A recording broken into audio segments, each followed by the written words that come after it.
Olá, turma! Mestre Mário chegando para fazer a correção de uma prova aplicada pela IUDES neste ano. Observe o texto que se segue. Então, aqui nós já temos nesta primeira questão, nesse trecho de uma obra de Carlos Drummond de Andrade, depreende-se a predominância, você vai observar a predominância de uma das funções da linguagem identificada como metalinguística, referencial, fática, poética ou emotiva ou expressiva. Gastei uma hora pensando um verso que vale a pena não escrever. Então aqui ele está falando do verso se vale escrever ou não. No entanto, ele está cá dentro, inquieto, vivo. Então o que nós já podemos observar? Que ele está falando de um verso, não é isso? Ele está cá dentro e não quer sair. Mas a poesia deste momento inunda minha vida inteira. Poesia de Carlos Drummond de Andrade. Então, é bem interessante aqui vocês observarem. Será qual? Será que é a metalinguística? Metalinguística é aquela em que vai usar a linguagem para falar da própria linguagem, para explicar a própria linguagem. Se você pegar o dicionário, é um bom exemplo da metalinguística. Pois o trecho tem como propósito explicar no poema o desejo de escrever um poema. Observe aqui, está explicando aqui dentro dessa poesia que ele quer escrever um poema, que ele quer escrever um verso, como fala lá no texto. Então, a alternativa A já vai gabaritar a questão metalinguística, quando vai a palavra para explicar a própria palavra. Então, aqui vai explicar no poema o desejo de escrever um poema. Referencial, o objetivo principal dela é informar, correto? Pois o trecho tem como principal objetivo falar sobre um fato que não diz respeito ao escritor ou ao leitor. Por isso, o predomínio da primeira pessoa. Nada disso, nós já vimos que ali é a metalinguística. Referencial vai trazer uma informação. Aqui a gente não tem informação. O que a gente tem aqui e consegue observar é o desejo dele explicar que ele quer escrever um verso. Fática. Importante você se lembrar que a fática ela foca em quê? No canal de comunicação. E aqui não está falando, é uma conversa por telefone, nada disso. Poética, mas aí já pode gerar dúvida. Se é uma poesia, é a poética. Nem sempre. Nessa linguagem poética a gente vai observar o emprego da linguagem da conotativa ou sentido figurado, pois o trecho trata da criação de um poema. Quando fala poética aqui, é como vai ser escrito aquele texto.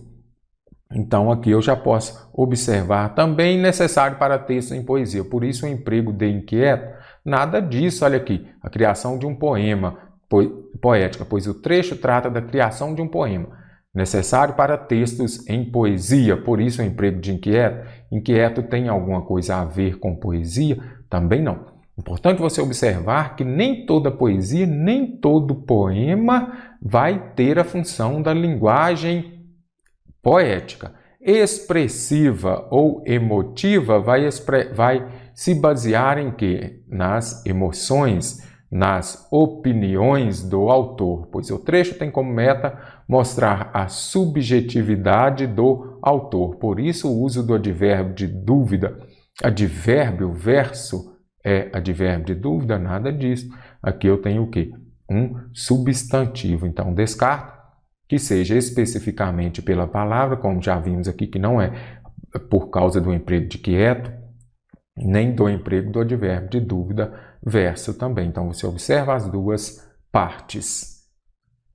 Figuras de linguagem são as formas de expressão que destoam da linguagem comum ou denotativa. Então, aqui nós temos as figuras de linguagem. Por quê? Ela vai destoar da linguagem comum ou denotativa. Porque na figura de linguagem, aqui nós temos a presença grande da linguagem conotativa, principalmente na metáfora. Elas dão ao texto um significado que vai além do sentido literal. Portanto, permitem uma plurissignificação do enunciado. Assinale a figura de linguagem que predomina no trecho. É este o trecho. Vamos já identificá-lo aqui. Aquela cena se passou como um filme em minha mente. Então aqui já vou deixar somente as partes que importam aqui. Aquela cena, um filme. Aqui está fazendo o quê? Comparando.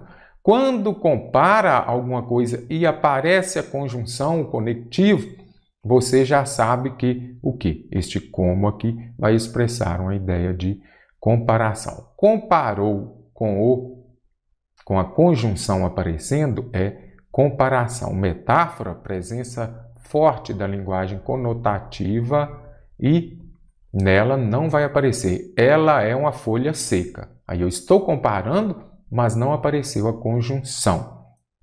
Eufemismo, você vai suavizar. João partiu para morar com Deus. Ele morreu. Metonímia, quando você troca o autor pela obra, estou lendo de Carlos Drummond de Andrade. Não, você está lendo o livro. Tomei Coca-Cola. Não, você tomou refrigerante, a marca pelo produto. E sim, metonímia. E prosopopeia, observe, prosopopeia não mais tem acento. Aqui nós temos a presença do ditongo aberto. Ei e oi das paroxítonas não mais são acentuadas. Prosopopeia você vai atribuir uma característica do ser humano aos seres inanimados. Então aqui eu já vi que não é prosopopeia.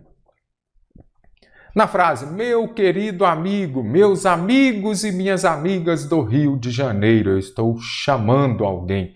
Estou com muitas saudades de você. A vírgula foi empregada para aqui. Você que vai fazer a prova da IUDES, fique muito atento. Provavelmente, em vírgula será cobrado vocativo, correto? Meu amigo, eu estou chamando, é quando você fala diretamente com a pessoa. Então, aqui nós estamos isolando um vocativo. A vírgula pode ser usada para separar as orações coordenadas, sim. Isolar aposto também. Separar a adjunta adverbial deslocado. Aqui é o caso de quê? Da suveca. Separar expressões que indicam explicações intercaladas. Nada disso. Vocativo. No trecho, os alunos que, caro concursando, apareceu o que, você já vai identificar. Antes dele tem um substantivo. Então, este que vai retomar o substantivo anterior. Se antes dele tiver um substantivo, você já sabe, é um pronome relativo. E se antes dele aparecer um verbo, provavelmente nós vamos ter o quê? Uma oração subordinada substantiva, que seja objetiva direta ou indireta. Então, pronome relativo, nada de que como preposição. Pode ser integrante? Pode. Mas antes dela, provavelmente, você se deparará com um verbo, ou então pode ser um nome, porque a completiva nominal, nós veremos uma questão daqui a pouco sobre ela. Completiva nominal, ela vai pegar justamente, esta vai se referir a um nome, e a completiva nominal vai vir sempre acompanhada de preposição. Coordenativa explicativa e nem conclusiva. No trecho, você saberá que a situação continua bem difícil de resolver. A oração em destaque tem a seguinte função sintática. Então, concursando, encerro por aqui a correção da parte desta prova. Toda a prova está lá no nosso curso intensivo para o concurso dos Bombeiros do Rio de Janeiro. O link do WhatsApp está aqui na descrição do vídeo.